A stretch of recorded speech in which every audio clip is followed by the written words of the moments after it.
ဤလမ်းကြောင်းသည်တင့်ကိုယ်တင်အကောင်းဆုံးပါရှင်းဖြစ်အောင်လမ်းပြပေးပါလိမ့်မည်အကယ်၍ယနေ့တွင်တင်သည်ဘလောက်ပဲရှင်းပြဘသူမှနားမထောင်ဘူးဘလောက်ပဲဂယုစိုက်အဖက်လုံးမခံရဘူးဘလောက်ပဲလူကောင်းလို့သူများရဲ့စိတ်အညစ်အကြေးတွေလာပုံချတာပဲခံနေရတယ်လို့ခံစားနေရတယ်ဆိုရင်တင်ဟာအားနည်းနေတာမဟုတ်ပါဘူးလူမားပြီးဂယုစိုက်မိနေတာပါဒီလောကသည်စကလုံးတိုင်းကိုအနိုင်ယူဖို့စ조사သူကိုစုမချပါဘူးမိမိကိုယ်တိုင်ရဲ့စိတ်ခံစားချက်ကိုထိန်းချုပ်နိုင်သူကိုသာစုချခြင်းဖြစ်သည်အစွမ်းထက်ဆုံးလက်နက်တစ်ခုမှာတတိရှိဖြင့်လစ်လျူရှုခြင်းဖြစ်သည်အကြောင်းမှာတင်သည်လစ်လျူရှုလိုက်သည်နှင့်တပြိုင်နက်တစ်ဖက်လူကတင့်ကိုဆွဲသွင်းနေသည့်စိတ်တဗေဒဂိမ်းသည်ပျက်စီးသွားမည်ဖြစ်သည်သူသည်တင့်စိတ်ခံစားချက်အပေါ်မြည်သည့်အာဏာမှရှိတော့မည်မဟုတ်မြည်သည့်စကားကမှတင့်နှလုံးသားကိုမထိခိုက်နိုင်တော့သလိုတင့်ကိုယ်တိုင်ကခွင့်မပြုသ၍မြည်သူကမှတင့်ကိုနှိမ်ချ၍မရနိုင်တော့ပါဤဗီဒီယိုသည်တင့်ကိုအေးဆက်သောသူဖြစ်အောင်သို့မဟုတ်ပြဿနာမှထွက်ပြေးအောင်တင်ပေးနေခြင်းမဟုတ်ပါသို့သောငြိမ်သက်ခြင်းအချိန်ကိုက်တိတ်ဆိတ်ခြင်းနှင့်လူမှန်အောင်လစ်လျူရှုခြင်းကဒီထိုကိန်းလေးကိုစဉ်းစားစရာမလိုဘဲအထက်စီးကနေနိုင်သည့်နည်းလမ်းဖြစ်ကြောင်းနားလည်စေရန်ဖြစ်သည်တင်ကသူတို့ကိုဂယုမဆိုင်လေသူတို့ကပိုနာခြင်းလေးဖြစ်လိမ့်မည်ထို့သောဖြစ်ရခြင်းမှာတင်ကသူတို့ကိုတခုခုလှုပ်လိုက်၍မဟုတ်ဘဲသူတို့ကတင့်ကိုဘာမှလှုပ်လို့မရတော့သောကြောင့်ဖြစ်သည်ယနေ့တွင်ကျွန်ုပ်တို့သည်ငြိမ်သက်ခြင်း၏စွမ်းအားနှင့်ညီသူကိုမျှပြန်လည်တုံ့ပြန်စရာမလိုဘဲအထက်စီးမှအနိုင်ယူနည်းကိုအသေးစိတ်တင်ပြပေးသွားပါမည်တင့်ကိုယ်ပိုင်အစွမ်းအစဂုဏ်သိက္ခာနှင့်ငြိမ်သက်ခြင်းကိုပြန်လည်ရယူရန်အသင့်ဖြစ်ပြီဆိုလျှင်ဤဗီဒီယိုကိုအဆုံးထိနားထောင်ပေးပါအချက်တလစ်လျူရှုလေသူတို့ခင်းထားသောစိတ်တဗေဒဂိမ်းမှလွတ်မြောက်လေဖြစ်သည်လူအများစုသည်မစတင်မီကတည်းကရှုံးနေကြသည်အားနည်း၍မဟုတ်ဘဲတစ်ဖက်လူ၏စိတ်ခံစားချက်ကိန်းရန်ဆောင်မှုကိန်းနှင့်အထင်သေးမှုကိန်းတွေကိုသတိမထားမိပဲဝင်ကစားမိသောကြောင့်ဖြစ်သည်တင်ကဒေါသထွက်ခြင်းဝမ်းနည်းခြင်းပြန်လည်တုံ့ပြန်ခြင်းသို့မဟုတ်မိမိကိုယ်ကိုတက်တေပြခြင်းဖြစ်လာလျင်တင်သည်သူ၏ကွင်းထဲသို့လုံးလျားရောက်သွားပြီဖြစ်သည်ထိုကွင်းထဲတွင်သူသည်သာစီးမြင်သတ်မှတ်သူဖြစ်သည်အခြားသူကိုနှိမ်ချတတ်သူများသည်အကြောင်းပြချက်သို့မဟုတ်အမှန်တရားကိုအလိုမရှိပါသူတို့အလိုရှိသည်မှာတင်ဤတုံ့ပြန်မှုသာဖြစ်သည်အကြောင်းမှာတင်ဤတုံ့ပြန်မှုသည်သူတို့တဲ့အပေါ်အာဏာရှိနေသည့်ကြောင့်တတ်သိဖြစ်သောကြောင့်ဖြစ်သည်တင်ကဂယုစိုက်နေသည်၍သူတို့ကအနိုင်ရနေအောင်မည်သို့သောတင်ကလစ်လျူရှုလိုက်လျင်ထိုကိန်းသည်ချက်ချင်းပြတ်သွားလိမ့်မည်အချက်နှင့်လစ်လျူရှုခြင်းသည်မိမိကိုယ်တိုင်ထံသို့အာဏာပြန်လည်ရယူခြင်းဖြစ်သည်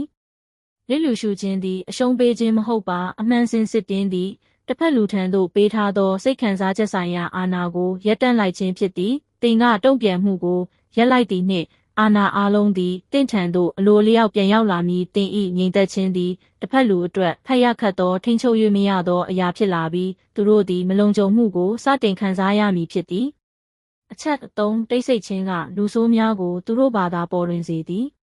လစ်လျူရှုခြင်း၏အစွမ်းထက်ဆုံးရလဒ်မှာတစ်ဖက်လူ၏ဇယိုက်အမှန်ကိုဖော်ထုတ်စေခြင်းဖြစ်သည်တင်ကငြိမ်နေသည့်အခါတင့်ကိုတိုက်ခိုက်နေသူသည်ပို၍ရန်လိုလာမည်ပို၍ရိုင်းပြလာမည်ထိုအခါမည်သူကရင့်ကျက်ပြီးမည်သူကစိတ်သက်ပိုင်းဆိုင်ရာပြဿနာရှိနေသည်ကိုပတ်ဝန်းကျင်ကအလိုအလျောက်မြင်သွားလိမ့်မည်တင်ရှင်းပြနေစရာမလိုတော့ပါအချက်၄ကစားစရာမလိုပဲဂိမ်းကိုထိန်းချုပ်သူဖြစ်လာခြင်းအစစ်မှန်အောင်နိုင်သူသည်စကားပြောအကောင်းဆုံးသူမဟုတ်ပဲကစားမည်သို့မဟုတ်မကစားဘူးဆိုသည်ကိုရွေးချယ်နိုင်သူဖြစ်သည်တင်ငြိမ်နေခြင်းသည်အားနည်းခြင်းမဟုတ်ပဲတင့်ကိုယ်တင်ထိန်းချုပ်နိုင်စွမ်းရှိခြင်းကိုပြသရာရောက်သည်ယင်းကတင့်ကိုတဘာဝအတိုင်းခံညားထဲဝါစေသည်အချက်၅လစ်လျူရှုခြင်းဖြင့်တစ်ဖက်လူကိုသူ့အလိုလိုရှုံးနိမ့်စေခြင်း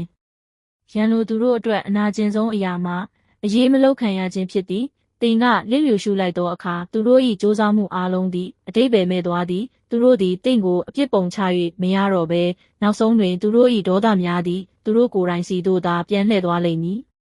အချက်6စိတ်တရင်ကျက်သူတို့၏သင်္ကေတအစစ်အမှန်လစ်လျူရှုနိုင်သူသည်အေးဆက်သူမဟုတ်ဘဲအတွေ့အကြုံများစွာမှသင်ခန်းစာယူထားသူဖြစ်သည်ကိစ္စတိုင်းကိုတုံ့ပြန်နေစရာမလိုလူတိုင်းကိုရှင်းပြနေစရာမလိုဟူသောအတိတရားရှိသူဖြစ်သည်ဤဒီမှာအတွင်းစိတ်အင်အားတောင့်တင်းသူများသာလုံနိုင်သည့်အရာဖြစ်သည်အချက်9လစ်လျူရှုလေဘဝကပုံမြင်မြန်ရှေ့ဆက်နိုင်လေဖြစ်သည်သူများပါပြောမလဲဆိုသည်ကိုဂယုစိုက်နေခြင်းသည်တင့်ခရီးကိုနှောင့်နှေးစေသည်လစ်လျူရှုခြင်းသည်မလိုအပ်သောဝင်ထုတ်ဝင်ပိုးများကိုစွန့်ပစ်လိုက်ခြင်းဖြစ်သည်တင်သည်တစ်ဖက်လူ၏အတိအမှတ်ပြုမှုကိုစောင့်မနေတော့ဘဲရှေ့ဆက်သည့်အခါတင့်ဘဝသည်ပုံမတိုးတက်လာမည်အချက်၈တိုက်ခိုက်เสียမလိုဘဲအာဏာပြန်ယူခြင်းလူသားတို့သည်တုံ့ပြန်မှုရမှမိမိကိုယ်ကိုအရေးပါတယ်ဟုခံစားရတတ်သည် တင်ကဘာမှမတုံ့ပြန်ဘဲနေလိုက်ခြင်းသည်တစ်ဖက်လူ၏အတက် ego ကိုအစာဖြတ်လိုက်ခြင်းဖြစ်သည်မင်းသည်အော်ဟစ်ဆဲဆိုခြင်းထက်ပို၍နက်နဲသောအောင်နိုင်မှုဖြစ်သည်အချက်ကိုတင်ငြိမ်နေလျင်သူသည်မိမိအတွေးနှင့်မိမိပြန်ရှုံးလိမ့်မည်တင်ကငြိမ်နေသောအခါတစ်ဖက်လူသည်စိုးရိမ်စိတ်များဝင်လာပြီးအမျိုးမျိုးတွေးတော့ပါလိမ့်မည်သူတကယ်ပဲဂယုမဆိုင်တော့တာလားဆိုသည့်အတွေးကသူ့ကိုတဖြည်းဖြည်းတိုက်စားသွားလိမ့်မည်တင်သည်ဘာမှလုပ်เสียရမလိုပဲသူ၏စိတ်ကူးရင်ကြောက်ရွံ့မှုများကသူ့ကိုပြန်လဲတိုက်ခိုက်ပါလိမ့်မည်အချက်တစ်ဆက်ရှင်းမပြခြင်းသည်သူ့ကိုတင့်ဘဝထဲမှထုတ်ပယ်လိုက်ခြင်းဖြစ်သည်အကြီးမားဆုံးအမှားမှာငါရှင်းပြရင်သူနားလည်သွားမှာပါဟုထင်ခြင်းဖြစ်သည်တင့်ကိုတိုက်ခိုက်ခြင်းသူသည်အမှန်တရားကိုမလိုချင်ဘဲတင့်အပေါ်အသာစီးရလိုခြင်းသာဖြစ်သည်ထို့ကြောင့်ရှင်းပြနေခြင်းကိုရပ်တန့်ခြင်းသည်တင့်ကုန်တိတ်ခါကိုကာကွယ်ခြင်းဖြစ်ပြီးသူ့ကိုတင့်ဘဝထဲမှအလိုလျောက်ထွက်ခွာသွားစေမည်ဖြစ်သည်မိကုံးချုပ်အနေဖြင့်တင်သည်တစုံတစ်ယောက်ကိုအနိုင်ယူပြရန်မလိုအပ်ပါလစ်လျူရှုခြင်းသည်အရှုံးမဟုတ်ဘဲတင်ဘဝနှင့်မထိုက်တန်သောဂိမ်းများကိုရပ်တန့်လိုက်ခြင်းဖြစ်သည်အောင်နိုင်မှုအစစ်အမှန်မှာတစ်ဖက်လူနာကျင်သွားခြင်းမဟုတ်ဘဲတင်နှလုံးသားထဲတွင်သူတို့အတွက်နေရာမရှိတော့ခြင်းဖြစ်သည်ယနေ့မှစ၍ပိုမိုပေါ့ပါသောပိုမိုခိုင်မာသောစိတ်နှလုံးဖြင့်ရှေ့ဆက်နိုင်ပါစေ။